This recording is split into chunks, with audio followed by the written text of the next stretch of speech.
Olha onde estão fazendo café, Gu. Imagina o cheiro forte do café.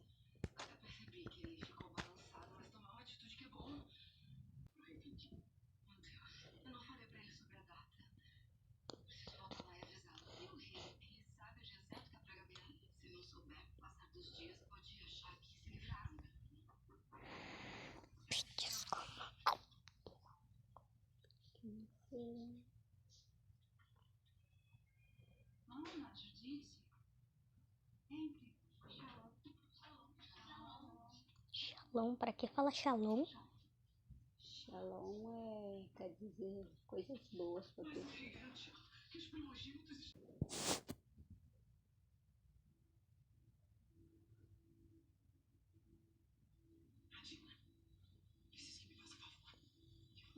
Dizem que estava com a gente. Sobre a praga? Não. Quer dizer, eu não tenho tempo de explicar. Preciso que procures um sacerdote e peça que vá até os aposentos reais. Vou voltar pra lá e ficar por perto. Caso a rainha precise de mim. Está bem, pode deixar. Narizinho, como é que tá? Normal. Vai. Amanhã eu vou pra escola. Vai por remedinho. Letícia.